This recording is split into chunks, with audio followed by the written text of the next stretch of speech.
okutuka olwaleero. has to break this Yogera day. n'amaanyi gamba kiteekwa okutuka Say olwaleero. it has to break. Sikulya gamba kiteekwa okutuka I olwaleero. can't hear you. It has to break this day. Njagala kutegeeza nti amagenda gaffe I want to tell you that our destiny bulijjo gasinziira mu nnyumba mwe tuva. every day is dependent on the house that we come from. Kakiddemu okiwulira amagenda gaffe Our destiny gasinziira mu nnyumba gye tuva. are dependent on the house that we Abamu come mu from. nnyumba mwe muva teri kirungi kyonna kye wali ofunye. Some of you, the houses you come from, there's nothing good Bw'otunula out n'abo of it. abaasigalayo mu mayumba, When you look back, even those who are still abaasigalayo there, ku famire gye wava, those who are still in the family teri where yali you come from, asakisiidinze. no one has succeeded out of Ekikoligo nga it. kiri mu nnyumba. The yoke is in the Abamu house. ne bw'olinnya ennyonyi n'ogenda e Some Bulaaya, of you, even if you bought a era plane, olootozeeyo ewammwe mu kyalo mu you nnyumba gye have wava. dreams going back to the Wateekwa village in the okubaawo house you come ekikutuka from. ekiro ky'olwaleero. Something has to break Kaziko ne this kooti. night. Kyukira kule mugambe ekikoligo kiteekwa Turn okutuka. to your neighbor and tell them the yoke has to Kyogere break. n'amaanyi mugambe ekikoligo Tell your neighbor the yoke akuwa omukisa ekiva mu nnyumba gye wazaalibwa. that comes from the house that you're born Gamba into. kiteekwa okutuka ekiro It ky'olwaleero. has to break this night. Nyenya akuliranye mugambe tetwazze kuzannya katemba. Shake your neighbor and tell them we did not come to Tetwazze joke. kuzannya zaala. We did not come to play. Tetuli ku bachelor's party. We are not at a bachelorette Mugambe eno party. si romantic night. Tell them this is not a Buli romantic kikoligo night. kyonna Every yoke nga kiva mu nnyumba gye wazaalibwa, coming from the house that nga you're kirina born into, akakwate n'eyo gye wava, it has a connection where you oba come wava from. Namakata, Whether you come from Namakata oba wava mu katale ka Mubuulo, or you came from those gamba markets, ekikoligo kikeeka okutuka mu linnya lya say Yesu. the yoke has to Gira break bw'oti in gamba, Jesus' name. Say break. Gamba buli kalandira konna Say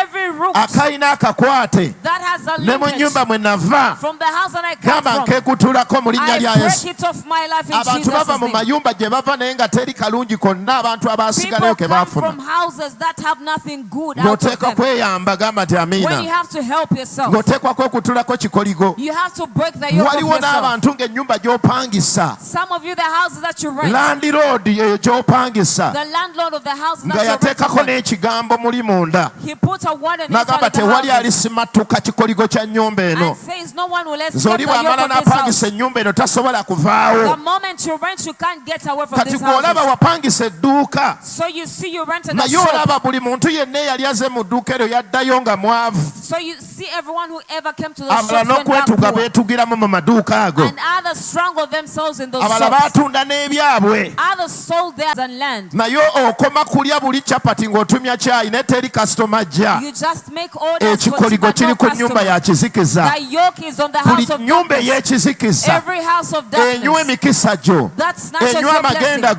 go. that Ekiro consumes ky'olwo your Mukama destiny. yangambye ekikoligo ekyo kye tugenda This okutula mu linnya night you lya are Yesu. going to break that yoke in Wanika Jesus' emikono name. gamba fire, fire, Lift your fire. hands and say fire. Nyenya akuliranye mugambe nti olwaleero Shake your neighbor and tell teri them muzimu today, gugenda kutoloka. no demon will escape. Kyukira n'omulala mugambe nti olwaleero Turn to the other person and tell teri them muzimu today, gugenda kutoloka. no demon will escape. Ekikoligo kikeeka okutuka ekiro The ky'olwaleero. yoke has to be broken Wanika today emikono in gamba Jesus' nkikutula name. mu linnya lya Yesu. Lift your hands and say, Gamba break nti it. ayi Mukama, Oh Lord. yogera n'amaanyi gamba nti ayi Mukama, Say, oh Lord, ekiro ky'olwaleero this very buli night, kikoligo ekyansiba every yoke that nga bound kirina me, akakwate n'ennyumba having a linkage with the house ey'ekizikiza, of gamba darkness, nti Yesu akyokya mu linnya lya Yesu. Jesus is burning it. Okimanyi abamu muli mu mayumba Some of you are in naye houses. nga gakwata emunyeenye zammwe ne gazikuŋŋaanya. They hold your stars and gather them Emunyeenye together. n'eremerera okwaka. And then your star Kubanga cannot buli shine. eyazze okusaba wano Because whoever came to pray this olina night, emunyeenye eteekwa okwaka. you have a star that must Ne Yesu shine. yalina emunyeenye eyaka. Even Jesus had a Tevalaba mu star. Matayo essula 2 Bayibuli egamba That is why in Matthew to the nti Bible Yesu bwe says yazaalibwa that when Jesus was born emunyeenye ye n'eyaka abagezigezi ne bagiraba. and his star shone and the Ne wise bagamba men tuzze saw it, okumusinza kubanga twalaba emunyeenye and ye. they said we've come to worship because we've Waliwo seen his amayumba star. mw'obeera emunyeenye yo n'ezikira. There are houses you stay in and then your Emunyeenye star will ey'obugagga dim. n'ezikira. And then your star of wealth will Emunyeenye yo dim. n'ewaanyisibwa. Your star will be Wayingira exchanged. ennyumba eyo ng'oli mugagga. You went into that house when you were Wayingira rich. ennyumba eyo ng'olina You omukisa. went into that house Wetwogerera blessed. emmotoka wagitunda wadda ku bigere. As we speak, you sold that Empale car on your watandika footing. ozisibamu ebyayi n'ebikwaso. Now you're Buli passing up your nnyumba trousers. y'ekizikiza olwaleero Every house of ebadde darkness erwanagana n'emunyeenye that yo has been fighting your eteekwa star, okwokyebwa mu linnya lya it Yesu. has to be burnt Wandika in omukono gwa Jesus' gamba name. fire, fire, Lift your fire. hand and call fire. Sooka okoole fire emirundi 7 Call tuwulire. fire 7 times. Ogwokubiri,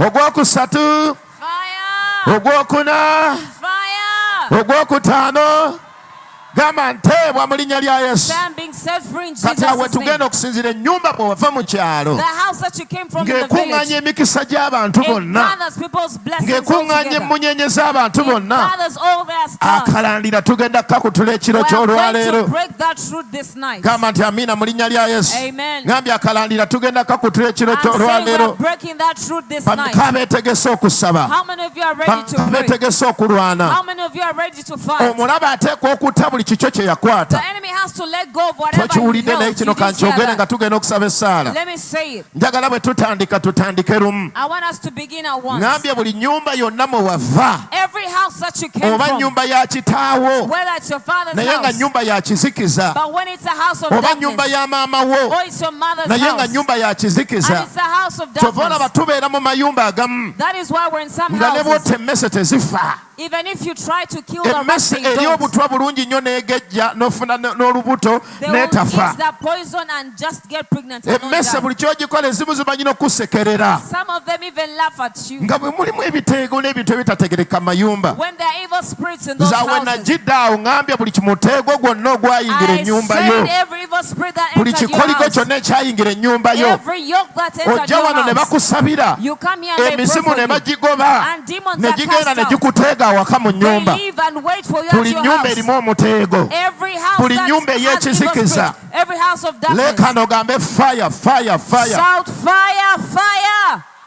Nyeenya akuliranye mugambe kikutuka leero. Shake your neighbor and tell them it is Asi breaking this kulaba night. nyeenya akuliranye mugambe kikutuka leero. Shake